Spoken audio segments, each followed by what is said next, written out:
Natslocs, welcome back to my channel. Just want to say that I read everybody's suggestions as to what they want to see in the next videos to come. You guys had some really good ones in there.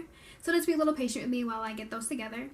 Today I'm going to be talking about the 3 mistakes that I've made during my locking journey. I'm not a loctician, I'm not a professional, so everything that I say is just from my experience alone.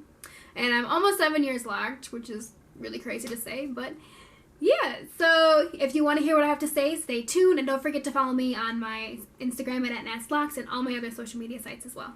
Alright, let's get into it.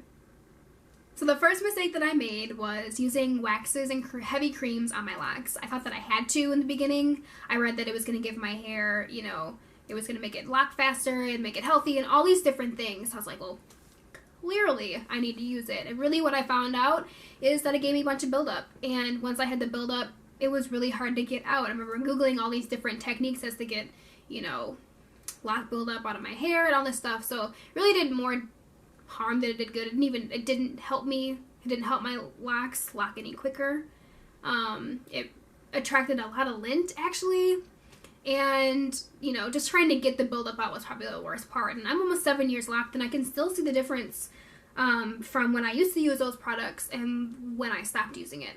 So that was one of those things you just had to learn. And that's one of those, that's something about the locking process is you go through all these different phases of, like, you know, product that you like to use, and you find out later you don't like to use them. So if it works for you, it works for you. That's just something that did not work for me. The second mistake that I made was interlocking way too often. I've been interlocking for almost the entirety of my locking journey, and in the beginning I thought that I had to do it a lot more often than I needed to. I remember doing it like twice a month, like that often. And when I did that so often, my hair started to get thinner and my hairline started receding. I had a lot of tension at the roots, so it just did some damage to my locks. And when I saw that that was happening, I got really freaked out, and I didn't really know how to, like, fix it, but all I had to do was just take extended breaks, and that's what I do now. I take really long breaks in between my interlocking, and it works really well for me.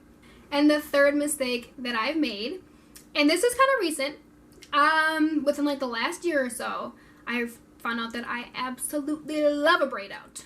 I love a braid out, a good one, and I'm just like, ooh, I'm feeling myself something fierce. Okay, but I was doing them way too often.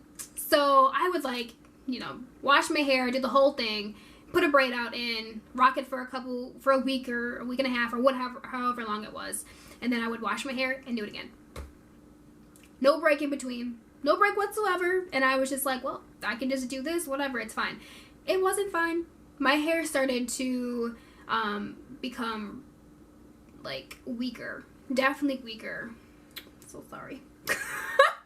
Started to become weaker, and I really didn't like to see that at all. So I take breaks in between my styling as well, and I find that that works pretty well for me. So, you know, if I'm gonna decide to do a braid out, I'll take a couple weeks off and then do it again, or something like that, whatever that style may be. So I just want to say that I've definitely made more than 3 mistakes during this locking journey, and that is completely okay, and it's something that you just have to learn from. So let me know what your mistakes have been and how you bounce back from those mistakes. Alright, so if you like this video, give it a thumbs up and subscribe, and I will see y'all in the next one.